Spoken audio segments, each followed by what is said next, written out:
I've been living on the U.S.-Mexico border my entire life. As a kid in the 60s, before things got crazy, my friends and I would cross the border all the time to fuck off and come back. That was long before the drug cartels became what they are today. Also, that was during a time when Americans were still tough people, not today's watered down wimps who stay inside, talk shit from behind computers all day long. Now as an adult, living on the border, it's more like working a full-time security job than actually having a life. If it's not enough to have to even deal with the illegals themselves, it's even worse having to listen to this crap on the news. Migrants is what they call them. They try to make it seem like the only people crossing our border illegally are Mexicans. Let me tell you something. I shot a Chinese man who was stealing eggs out of my chicken coop. I was awakened one morning by 2 African Muslims singing Allah Akbar and doing prayers. Then, these 2 fuckers had the nerve to talk shit about me slow cooking pork on my own property. Now listen, even with all that stuff going on, I can deal with the people. But these damn walking wolves, or dogmen that you call them, those things need to be stopped. I first became aware of their presence about 3 years ago. See, 2 illegals had showed up on the backside of my property. One of them was in a world of hurt. His stomach was pretty much opened up with his guts spilled all over the ground. And the other one was sitting next to him covered in blood, mumbling. And I know this is going to sound messed up, but my primary concern was to make sure that they didn't die on my property. Now, years ago, I probably did everything in my power to save them. But nowadays, when you deal with this kind of stuff, they got more rights than we do. Now, these 2 guys were about 15 feet across my property line. So I dragged one of them back over, and I walked the second one and set him down next to him. And then I called the police. While I was standing there on the phone with the police, one of them kept on saying, Lobo Camanite. Lobo Camanite. And he kept on saying that these walking wolves had taken the rest of their family last night. Again, I know this is going to sound pretty messed up, but I just thought Lobo Camanite was the name of some drug cartel that, these guys must have messed over, or they was responsible for smuggling them into the city and they didn't pay them. Really, it's none of my business. I just didn't want none of the crap on my property. Turns out it took every bit of 25 minutes for the police and ambulance to get there. One of the men died, and the other one, I'm really not sure what they did with him. But when it came time for them to question me, the first question out of their mouth was, why didn't I do more to help? To which I replied, I did everything I was supposed to, which is call you. You were late. I'm not going to lie to you. Later that night, I was feeling bad about the whole situation. But you got to understand, I'm torn. You see, the last time I tried to help, I took in 2 women. I was completely unaware of the fact that these 2 women were being forced to smuggle drugs into the country by the cartel. And that shit ended bad, real bad, with multiple shootouts. And guess whose ass the police were on? Mine, not the cartels. Nonetheless, I'm not a heartless bastard, so I'm feeling down about the whole situation. These were human beings just like me, and I would want somebody to help me. I was in this mindset as I walked out of my back door to take a smoke. And as usual at night, you can see flashlights everywhere. It's the illegals walking around and moving in the dark. On nights like this, when I can't sleep, I like to get my night vision goggles, sit on the back porch and smoke. You see some of the wildest stuff going on out there. So I'm sitting there, smoking my cigarette and looking through these goggles, when I see what looks like 2 big wolves running across the backside of my property. And by big, I'm talking about 400 pounds big. It was crazy because they closed in on this group of people. One of them circled around the front of the group, positioning themselves about 50 to 60 feet ahead of them. And the other one circled around behind them. Then the one in front rushed them and flushed them all to run towards the one behind them. They did this thing where they ran these people back and forth for like 10 minutes. It was almost like they were toying with them or trying to scare them. It seemed like it was all fun and game for these creatures until someone took a shot at them. That's when shit really got bad. Both these things, I call them things because they weren't wolves, because wolves don't walk. They stood straight up and started walking. Completely ignored everyone else and let them run away. But that person who shot at him, let's just say you can call him kibbles and bits. Now I'm sitting there, and because I had those goddamn goggles on, it didn't feel real to me. But that's when it dawns on me. This ain't no damn TV show I'm watching. Something just tore a human being into pieces. And then it didn't run off anywhere. They stayed right there for an hour. And that was my very first time seeing these dogmen. But it wasn't my last.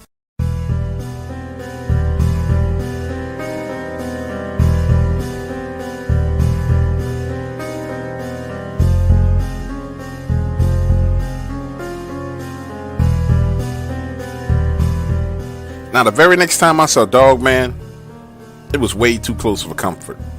You see, I left home for the weekend and went to visit my sister in Dallas. Now, I rarely leave my property unattended for more than 2 days at a time. And that's another lesson I learned the hard way. I had gone away for a 4-day trip to Florida, only to come back and find my window smashed in and my house completely a mess. So now don't get me wrong, I had insurance and they made me financially whole.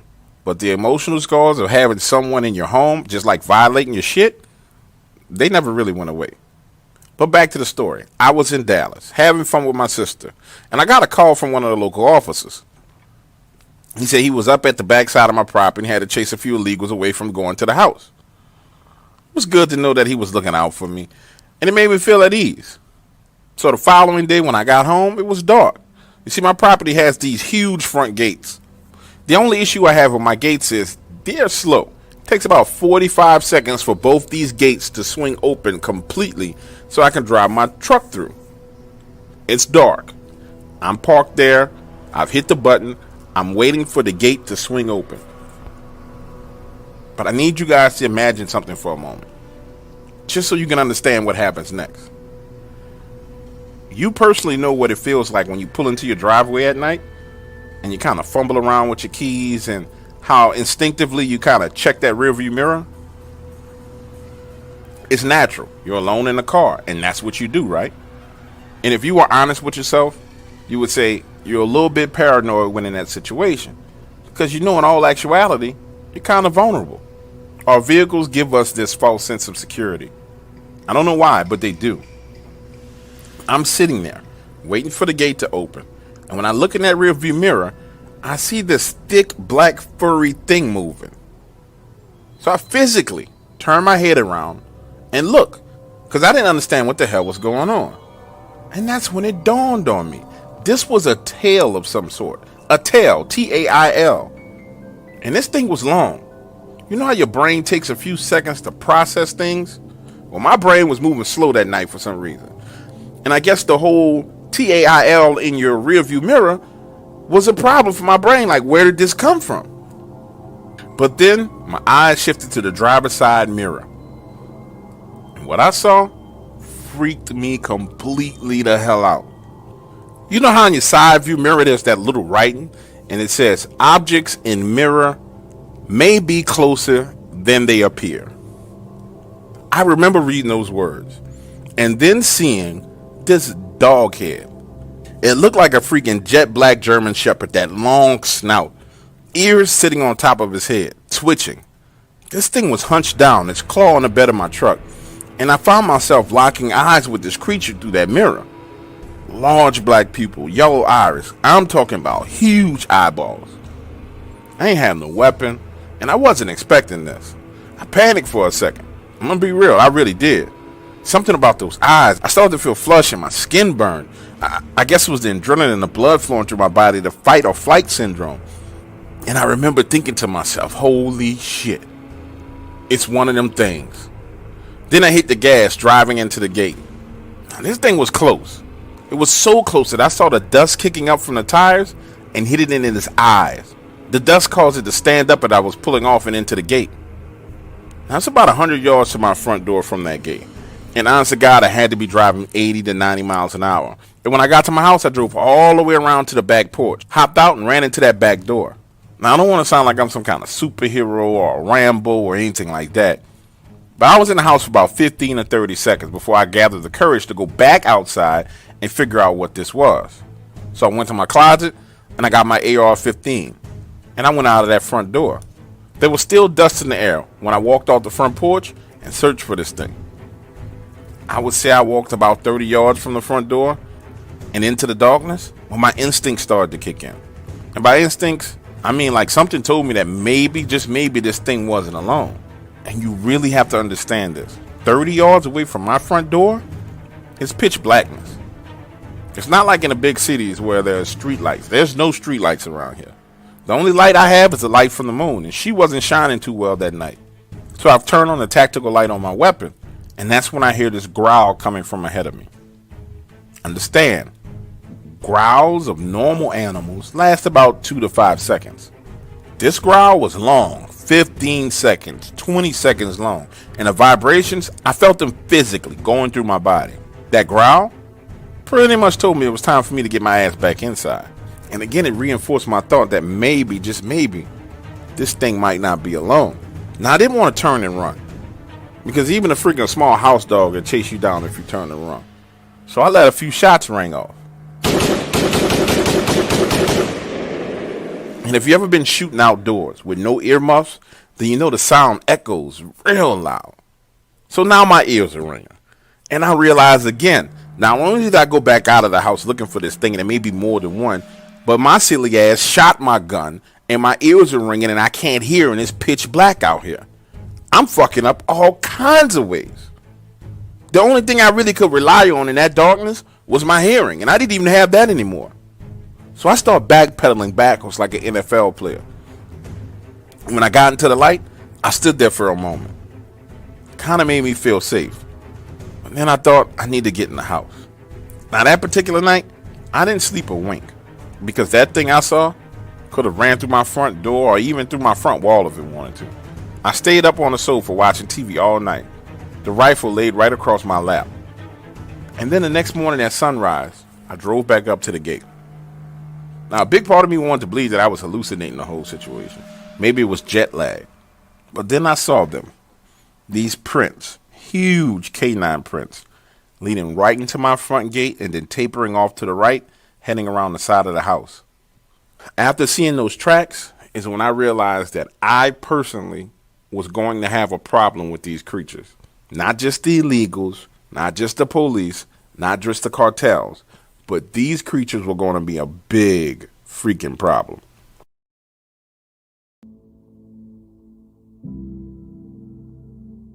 The third time I saw Dogman, it was equally as dramatic. But the next one I saw wasn't the same as the other creature. It was bigger, way bigger. Colossal is probably the best way to describe this thing. I think it had been about a month and a half since I had my incident at the front gate. And at this point in time, I was fully aware that these things were roaming back and forth on my property. So I called one of my friends who's a sheriff, have him come over for a sit down. After about 20 minutes of fluff conversation, I started to share my experience with him. During this conversation is when I learned not only was he aware of these things, but that the best way to keep them away from your house was to keep it well lit. And the craziest thing about this conversation was he said everything so casually, like it was nothing to him. He recommended that I get in contact with an electrician named James, have some lights put up around the house, and he guaranteed that things would be okay. The following day, I did exactly what he said. I hired an electrician to wire 240 watt super bright floodlights, put them on 4 poles around all corners of my house. The electrician, James, took about 2 days to complete this job, right? And when he was finally done, we sat on the porch and had a glass of lemonade.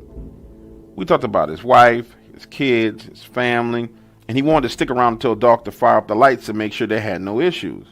So he and I are sitting right here on my porch talking, when he kind of just slips this into the middle of the conversation. He says, "You know the lights will keep these things away from the house, but there's not much you can do to keep them off your property." He said they come and go as they please. And in a few months, they'll go back across the border and they'll be gone. Like I said, he was referred to me by my friend who's a sheriff, but I didn't know that he was aware of these creatures himself. So I played coy. They? What do you mean by they? And after I said that, that's when he kind of got a little bit of an attitude with me. He said, "What do you think, I'm stupid? I saw the prints. Do you think you're the first person that the sheriff has hooked me up with to do this kind of job? You just need to be cool. If these creatures were after you, they would have gotten you a long time ago. They're not here for you. It's mating season.